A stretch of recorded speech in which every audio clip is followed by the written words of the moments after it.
Guys, मेरा नाम सक्षम डोबरियाल है। ये एनआरएक्स नॉलेज चैनल है जहाँ पर मैं हमेशा की तरह बातें करता हूँ ड्रग्स के बारे में। हमेशा आपको ड्रग के बारे में कुछ ना कुछ जानकारी देता रहता हूँ, अपना ओपिनियन रखता रहता हूँ। तो आज जो मैं ड्रग के बारे में आपको जानकारी देने वाला हूँ, उस ड्रग का नाम है ट्रामाडोल। ट्रामाडोल होता क्या है उसके बारे में हम बात करेंगे। ट्रामाडोल क्या है, ट्रामाडोल के इतिहास के बारे में, ट्रामाडोल की क्या केमिस्ट्री है, क्या स्ट्रक्चर है, ट्रामाडोल के doses, uses, side effect, mechanism, ठीक है, ड्रग इंटरेक्शन, कहाँ नहीं देना चाहिए, उसका क्या शेड्यूल है और उसके कुछ केमिकल टेस्ट के बारे में हम बात करेंगे। ठीक है, ट्रामाडोल के बारे में देखिए। ट्रामाडोल जो है, अगर मैं बात करूँ ट्रामाडोल के बारे में, तो ट्रामाडोल जो है वो एक सिंथेटिक ओपियोइड ड्रग है, डिप्रेसेंट ओपियोइड ड्रग है। ठीक है, सीएनएस डिप्रेसेंट है। ठीक है, और ये सिंथेटिक ओपियोइड ड्रग है। ठीक है, सिंथेटिक ओपियोइड ड्रग का मतलब है कि ये लैब में मैन्युफैक्चर बनता है पूरी की तरीके से। ठीक है, ये बिल्कुल ओपियोइड रिसेप्टर पे काम करता है, बट ये नेचुरली पापावेर सोमनिफेरम नाम के पौधे से या पापावेर की कोई स्पीशीज से नहीं मिलता है, जैसे मॉर्फिन, कोडीन, ऐसे जो ड्रग मिलते हैं। ठीक है, तो ये क्या है, बिल्कुल एक सिंथेटिक ड्रग है। ठीक है, ये सिंथेटिक ओपियोइड एगोनिस्ट ड्रग है। ठीक है, बिल्कुल ओपियोइड रिसेप्टर पे जाता है और उसके वहाँ के ताले खोलता है, मैं आपको एक्सप्लेन करूँगा अभी। ठीक है, ट्रामाडोल का जो इस्तेमाल है वो इस्तेमाल होता था क्रॉनिक पेन, जो ऐसे दर्द जो इंसान को नहीं झेले जाते, बहुत ज़्यादा सर्जरी करने के बाद भी तब भी दर्द हो रहा है। ठीक है, तो उसमें इसको इफेक्टिव माना गया। कुछ लोग ओपियोइड का सेवन करते थे, ठीक है, जो ओपियोइड के एडिक्ट्स हो जाते थे, हेरोइन एडिक्ट्स, उन सब में भी जो उनको विड्रॉल के बाद दर्द होता था तो उसमें ये वाला ड्रग दिया जाता था। लेकिन क्या है कि ये उसी रिसेप्टर्स पे जाके काम कर रहा है, तो बहुत सारे लोगों को इससे क्या हो रहा है, एडिक्शन प्रॉब्लम्स हो रही है। ठीक है, तो ट्रामाडोल के बारे में हम बात करेंगे ही करेंगे। ठीक है, पूरी की पूरी बातें क्या रहता है। ट्रामाडोल जो है वो फार्मास्यूटिकल कंपनीज भी यूज़ करती हैं। ठीक है, इसका ड्रग अब्यूज़ भी हो जाता है, क्योंकि इसकी मैंने बताया जैसे कि डिपेंडेंस भी हो जाता है कभी कभी वो, क्योंकि ये सेम रिसेप्टर पर जाके काम ही कर रहे हैं जैसे और ओपियोइड कर रहे हैं।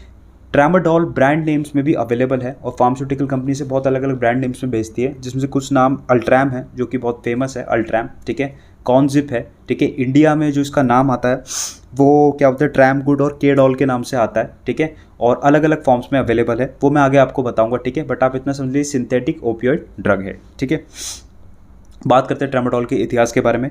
ट्रामाडोल जो है वो एक 4-फेनाइल पाइपरिडीन एनालॉग है। ठीक है, ये मैं आपको आगे बताऊंगा। ठीक है, और ये जो है 4-फेनाइल पाइपरिडीन एनालॉग है, ये कोडीन का ही एक तरह से ढांचे की तरह दिखता ही है, बट कोडीन के साथ इसमें क्या है, जैसे कोडीन नेचुरल है तो उसको सिंथेटिकली, कोडीन में अगर 2 हाथ थे तो इसमें 4-6 हाथ लगा दिए गए हैं। ठीक है, ऐसे समझ लीजिए। ठीक है, लैब में बना के। अब इसको क्या है कि मैं बोलूँ कि फर्स्ट ये डिस्कवर्ड हुआ 1962 के आसपास। ठीक है, 1962 के आसपास एक जर्मन कंपनी ग्रंथल नाम के एक कंपनी है, उनकी कंपनी ने उसको डिस्कवर किया था और 1972 में इसका पूरा पेटेंट कराया था और 1977 में ये मार्केट में आ चुका था। ठीक है, उसके बाद मिड 1990s के 1990 के दशक में यूनाइटेड किंगडम, यूनाइटेड स्टेट्स में इसको लीगल कर दिया गया था। ठीक है, 2021 के भी सेंसस के अनुसार ये बताया जाता है कि ट्रामाडोल सबसे ज़्यादा बिकने वाला एनाल्जेसिक क्या बोलते हैं, ओपियोइड एनाल्जेसिक ड्रग है जो पूरे मार्केट में बिकता है। ठीक है, मैंने आपको इतनी चीज़ बताई। ठीक है, 1990s से कैसे ये यूके और यूनाइटेड किंगडम में बूम होने लग गया। ठीक है, इसकी तादाद बढ़ने लग गई। ओके, उसके बाद एक और चीज़ है कि इसका काफ़ी सक्सेस रेट तो बढ़ता ही रहा, लेकिन इसकी कुछ खामियां भी रही।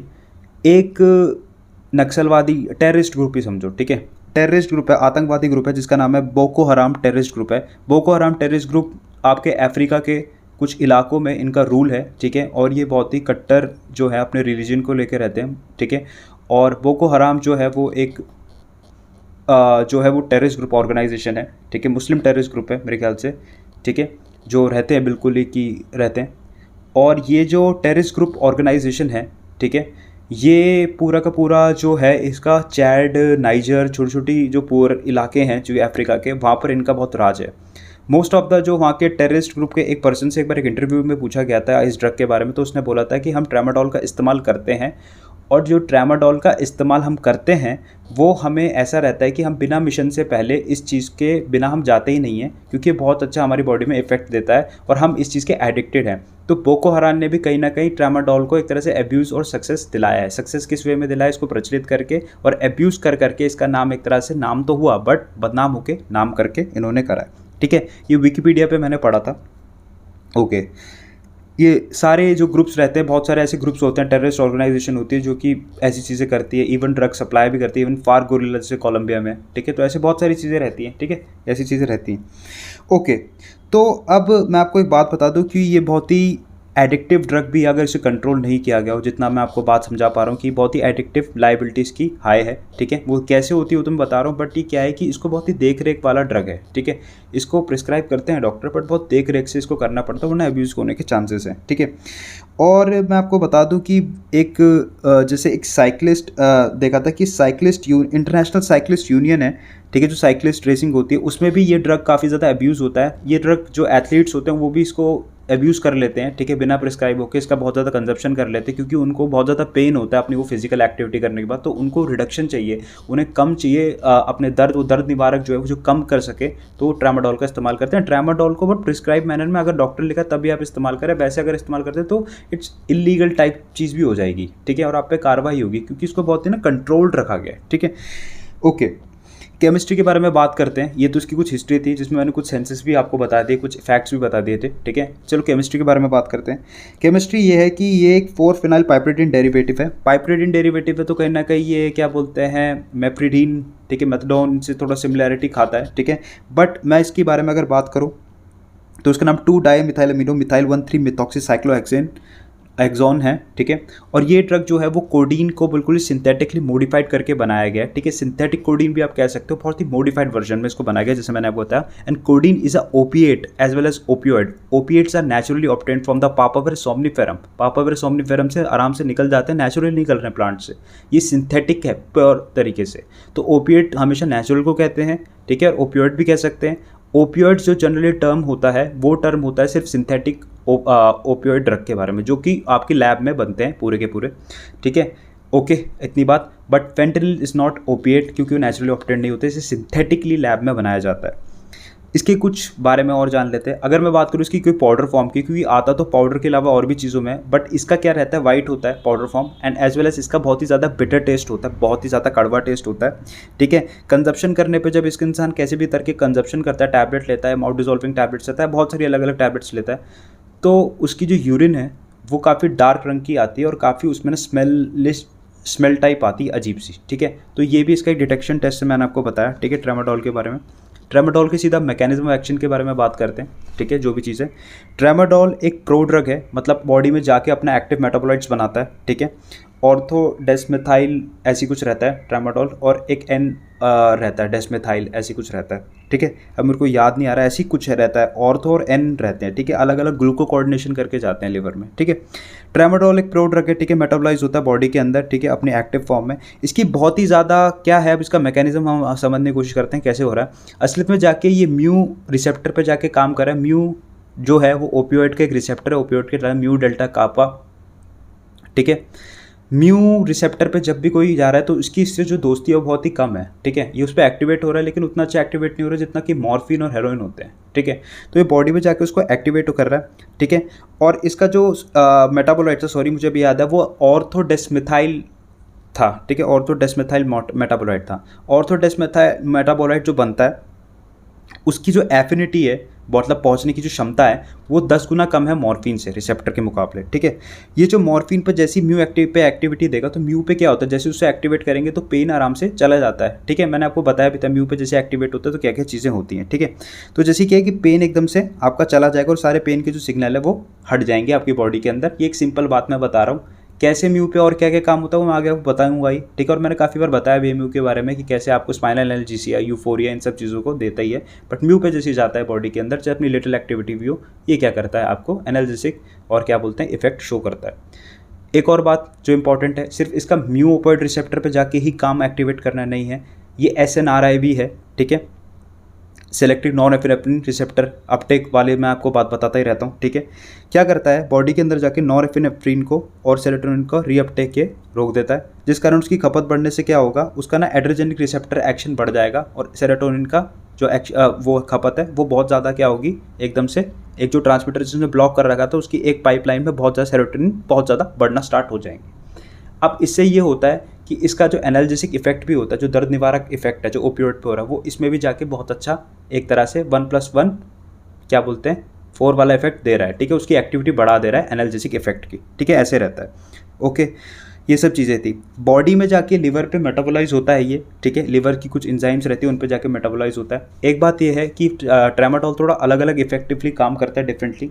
ये CYP2D6 जो एंजाइम होती है उस पर जाके काम करता है। बहुत सारे लोगों में ये वाली एंजाइम के अलग अलग रोल हैं, किसी में बहुत ज़्यादा स्ट्रॉन्ग है, किसी में बहुत ज़्यादा वीक है और किसी में बहुत ही रैपिडली मेटाबोलाइज करती है। एग्जांपल के तौर पे मैं आपको बता दूं कि 20% लोग जो अफ्रीकन अमेरिकन है उनकी काफ़ी CYP2D6 जो होता है उसको अल्ट्रास्पेक्ट्रोफोटोमेट्री में एंजाइम को डिटेक्ट करते हैं। एक मशीन होती है ऐसे समझ लो, ठीक है, उस पर जब रे मारते हैं तो ऐसे एंजाइम का स्ट्रक्चर आ जाता है 2D6, ठीक है। साइटोक्रोम इसको CYP की फुल शॉर्ट फॉर्म का फुल फॉर्म है, इतना समझ लो, ठीक है। तो ये एंजाइम अफ्रीकन अमेरिकन में काफ़ी अच्छी है, ठीक है। एशियंस में थोड़ी कम है एंड 10% कॉकेशियंस में, कॉकेशियन वो गोरे लोग होते हैं ना, यूरोपियन और अमेरिकन टाइप ऐसे टाइप के, ठीक है, उन पे होती है। तो क्या होता है, ऐसा रहता है। अब किसी में बहुत जल्दी मेटाबोलाइज हो जाएगा तो इसका मतलब ये नहीं है कि उस पर बहुत जल्दी, इसका बहुत अच्छी बात है, गलत फ़ायदा भी है। जब भी किसी पे अगर ये बहुत ज़्यादा ये एंजाइम बहुत ज़्यादा अल्ट्रा रैपिडली एक्टिवेटेड हो जाएगी ना तो एक दिक्कत भी है, बॉडी में बहुत जल्दी इसका मेटाबोलाइट बनेगा और इसका ना ज़्यादा साइड इफेक्ट देखने के चांसेस है। और उसका साइड इफेक्ट सबसे खतरनाक ये होता है कि इसको रेस्पिरेटरी डिप्रेशन देता है, ठीक है, रेस्पिरेटरी डिप्रेशन होने के चांसेस रहते हैं, ठीक है। अलग अलग लोगों में अलग अलग है, किसी में अल्ट्रा शॉर्ट एक्टिंग काम करता है, ठीक है, क्योंकि ड्रग्स ना जेनेटिक्स पे भी बहुत बड़ा डिफरेंट रोल प्ले करते हैं। ह्यूमन बींग्स की डिफरेंट जेनेटिक जो उनका रहता है, जैसे उनका रहा है, ठीक है, जो उनकी वो रही है, क्या बोलते हैं कि एक तरह से हम कहते हैं नहीं कि एक तरह से उसकी फॉर्मेशन हुई है, ठीक है, वो डिफरेंट रहती है। और एक ड्रग भी ह्यूमन बींग्स पे डिफरेंटली काम करते हैं, डिफरेंट रेसेस पे भी, जैसे मैंने कॉकेशियन का बताया, अफ्रीकन्स का बताया, एशियंस का बताया, ठीक है, ऐसे रहता है। आगे बात करते हैं थोड़ा और चीज़ के बारे में, ठीक है। इसको किस फॉर्म्स में अवेलेबल है, ये ओरली, टैबलेट, कैप्सूल सब में अवेलेबल आता है, ठीक है। अलग अलग टैबलेट्स आती है, माउथ डिजॉल्विंग, ठीक है। एक्सटेंड रिलीज भी आती है, एक्सटेंड रिलीज टैबलेट्स, कैप्सूल्स, ये सब रहते हैं। एक्सटेंड रिलीज का मतलब होता है काफ़ी देर तक शरीर के अंदर रहें और अपना एक्शन काफ़ी देर तक प्रोवाइड कर सकें, ठीक है। IV रूट से अवेलेबल होता है, ठीक है, IM रूट से अवेलेबल होता है, रेक्टल में सपोजिटोरी के तौर पे आता है, ठीक है। ये जो आपके क्या बोलते हैं नेजल सपोजिटोरीज होती है, रेक्टल सपोजिटोरीज होती है, इन फॉर्म्स में आता रहता है ये डिफरेंटली, ठीक है, ऐसी चीज़ रहता है। बॉडी के अंदर लिवर में मेटाबोलाइज होता है, 95% यूरिन से एक्सक्रीट आउट होकर निकल जाता है। एडिक्शन लायबिलिटी मैं कहूँगा लो से मॉडरेट है, इतनी नहीं होती है, बट बहुत होने के चांसेस भी हैं, ठीक है। बहुत देख रेख में इस ड्रग को रखना पड़ता है। कभी कभी ओपियोइड का ट्रीटमेंट करते हुए कोई एडिक्शन वाले को इसकी इतनी लत लग जाती है कि दिक्कत हो सकती है, ठीक है। दिक्कत मतलब हो सकती है, मैं बोल सकता हूँ मॉडरेट पे, तभी मैंने बोला थोड़ा। अब जब भी इम्यून रिसेप्टर पे जाएगा तो इंसान को क्या फील होना स्टार्ट होगा, उससे पहले थोड़ा यूफोरिया फील स्टार्ट होगा, ठीक है। डोज पे अभी बताऊंगा, डोज पे कौन सा इतना काफ़ी कहाँ डेंजरस पे रहता है, ठीक है। एनाल्जेसिया फील होना स्टार्ट हो जाएगा, ठीक है। μ1 μ2 दो रहते हैं, μ2 पे भी काम कर रहा है तो इसको क्या रहता है कि स्पाइनल एनाल्जेसिया भी रहेगा। μ1 μ2 में मैं ज़्यादा जाऊंगा नहीं, मैं आपको सीधा म्यू पे बता रहा हूँ बात कि एनाल्जेसिया होना स्टार्ट हो जाएगा, स्पाइनल एनाल्जेसिया देगा, यूफोरिया देगा, रेस्पिरेटरी डिप्रेशन देगा, कॉन्स्टिपेट कर सकता है, टॉलरेंस पावर बढ़ा सकता है, ज़्यादा एक्टिवेट होने पे क्या है कि फिजिकल और साइकोलॉजिकल डिपेंडेंस दे सकता है। ये सब चीज़ें इसमें रहेंगी, ठीक है, ऐसी ऐसी चीज़ें रहेंगी। जो इंसान इसका सेवन कर रहा है तो उसे कुछ साइड इफेक्ट्स भी देखने को मिलेंगे, ये काफ़ी 10% जनता को देखने को मिलते हैं। वो क्या है साइड इफेक्ट नंबर 1, नोजिया रहेगा, उल्टी करने का मन करेगा, ठीक है, ये उल्टी भी कर सकता है। पेट में कॉन्स्टिपेशन, कब्ज रहेगा, ठीक है। मुंह पूरा ड्राई हो जाएगा, सूखा पड़ जाएगा मुंह। नींद आना स्टार्ट होगी, ड्राउजीनेस है, क्योंकि हाँ इट्स ओपियोइड एनाल्जेसिक, तो फिर बिल्कुल ड्राउजीनेस रहेगी, ठीक है। इट्स ए नार्कोटिक एनाल्जेसिक, ठीक है। एंड डिजीनेस रहेगी, ठीक है। होश वोश ऊपर नीचे बेहोश टाइप फीलिंग कि मैं कहाँ हूँ, कैसे अजीब सा नहीं हो जाता जैसे बहुत ज़्यादा जिम की एक्सरसाइज करके एकदम से डिजीनेस रहेगी, ठीक है, चक्कर टाइप आना, वॉमिटिंग करने का मन, जैसे मैंने आपको बताया, ये सब चीज़ें रहेंगी, ठीक है। इस चीज़ के बारे में कुछ सीरियस साइड इफेक्ट भी होते हैं कि इंसान ने अगर बहुत ज़्यादा इसको ले लिया कंजप्शन पे तो बहुत दिक्कतें भी आना स्टार्ट हो जाती हैं। वो ये है कि इंसान की जो ब्रीथिंग पावर है वो काफ़ी डाउन चली जाती है, ब्रीथिंग ढंग से सांस नहीं ले पाता, हार्ट रेट एकदम से नीचे चला जाता है, पास आउट की फीलिंग होती है कि मैं तो अब जाने वाला हूँ, मतलब कि बेहोश होने वाला हूँ, ठीक है। सीजर कन्वर्जन होने के चांसेस भी रहते हैं, बहुत ज़्यादा मिर्गी भी आना स्टार्ट हो जाती है, ठीक है। एक चीज़ और है, इसका जो डोजेज रहता है अगर वो 250 या 250 से 250 250 से 300 mg से ऊपर चला जाता है तो एक बहुत तगड़ी बीमारी हो सकती है। वो है कि सेरोटोनिन सिंड्रोम बढ़ सकता है। सेरोटोनिन की खपत तो वैसे ही बढ़ा रहा था, अब सेरोटोनिन एक्स्ट्रा बढ़ा देगा बॉडी के अंदर, जो एक हैप्पी हार्मोन न्यूरोट्रांसमीटर है, 5-हाइड्रोक्सीट्रिप्टामाइन जिसे कहते हैं। हल्यूसिनेशन होना स्टार्ट हो जाएगी, स्वेटिंग होना स्टार्ट हो जाएगी, डायरिया होना स्टार्ट हो जाएगा, बॉडी के अंदर तापमान बहुत ज़्यादा बढ़ जाएगा जिसे हाइपरथर्मिया भी कहते हैं, ठीक है। उसके बाद क्या फ्लशिंग ऊपर की तरफ रहेगी, ऐसे दिक्कत आना स्टार्ट हो जाएगी।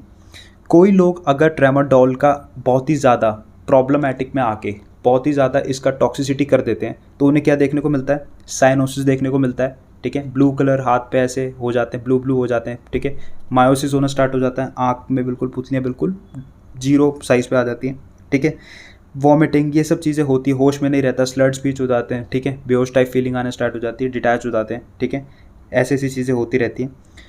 इसके टाइम जैसे किसी इंसान को अगर ऐसे होता है तो उसी टाइम नैलोक्सोन या नारकैन दे, ठीक है, नेज़ल उससे जल्दी असर करेगा। Naloxone is a opioid antagonist, ठीक है, ये उस रिसेप्टर को बंद कर देता है, अपना कोई एक्शन नहीं देता। हर जगह पे अगर कोई दिक्कत हो, मॉर्फिन, कोडीन, किसी चीज़ पे भी, मतलब हेरोइन की एडिक्शन, कोई भी मतलब टॉक्सिसिटी बहुत ज़्यादा करके बैठा है तो उसे हम नैलोक्सोन देंगे, ठीक है। नारकैन की फॉर्म में नेज़ल स्प्रे से आता है, जल्दी काम करता है। इसकी ड्रग इंटरेक्शन के बारे में बात कर लेते हैं। ड्रग इंटरेक्शन क्या है, ड्रग इंटरेक्शन किन किन ड्रग पे इसका नहीं देना चाहिए या फिर थोड़ा देख रेख करना चाहिए। अल्कोहल के साथ बिल्कुल भी नहीं देना चाहिए, कोकेन के साथ नहीं देना चाहिए, मिर्गी आने के बहुत ज़्यादा चांसेस है। GHB डेक्स्ट्रोमेथ्रोफेन के साथ रेस्पिरेटरी डिप्रेशन होने के चांसेस है। केटामीन के साथ दोगे वॉमिटिंग होने के चांसेस है। नशेड्स के साथ दे सकते हो पर इसको बिल्कुल देख रेख डोजेज में रखते हैं। नशेड वो ड्रग्स होते हैं जो कि non steroidal anti inflammatory drugs होते हैं, पैरासीटामोल, मेफनेमिक एसिड, मेफ्टल्पीन के साथ दिया जाता है ये, ठीक है।